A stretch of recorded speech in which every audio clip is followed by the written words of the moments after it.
There's been such a bond between the United States and Israel since the founding of Israel in the late 40s.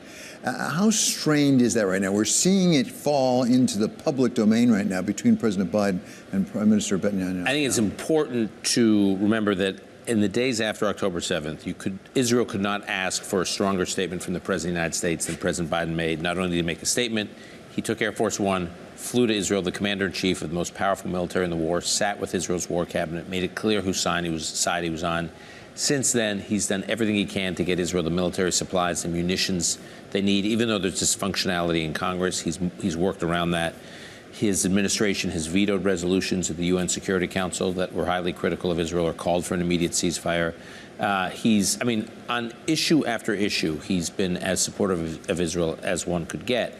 I think there are two issues going on now. One is obviously the images of Palestinian suffering, human catastrophe in Gaza are unavoidable, even if Hamas is largely to blame. Those are images that are still jarring to watch and upsetting to watch.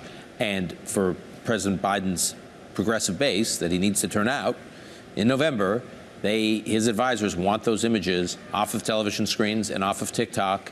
And the only way they can get that is to get this war over and done. And I think President Biden realizes that's not going to happen. He's not going to force Israel to stop the war. There's an operation coming up in Rafah, which is probably going to be in just a matter of weeks.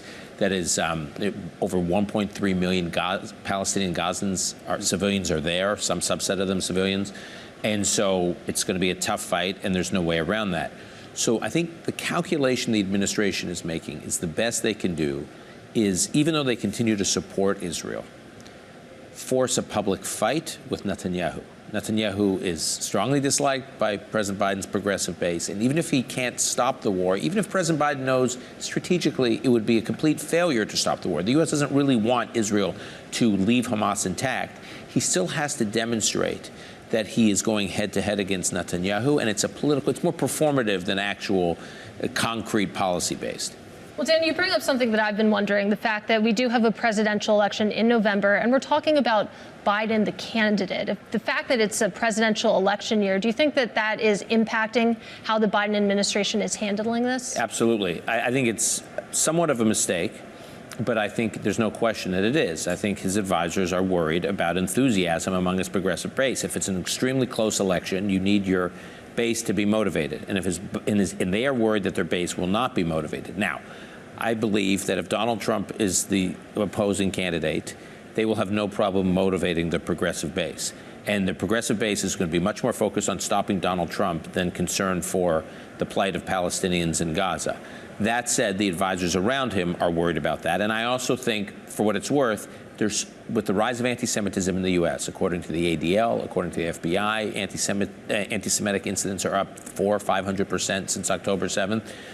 There's a real fear of kind of a breakdown of order with this violence and the protests and shutting down bridges and hospitals and airports. And that affects not just Jewish voters. It affects voters from, sort of the silent majority. And I think if President Biden were to take that on and say this is unacceptable, a few loud voices wreaking this much havoc is unacceptable, I actually think it would do well for him politically. Dan, those are some of the internal pressures of the United States. What about inside Israel? You know Israel terribly well. To what extent is Prime Minister Netanyahu or others concerned about losing essentially the global youth, if I can put it that way, as opposed to the economic pressures? Because there was a real drop-off in the economy in the fourth quarter for Israel. Yeah, so look, I hear more and more alarm among Israelis about how, if you look at the survey data, young Americans specifically, but young voters or younger citizens, younger demographics across the West are turning on Israel.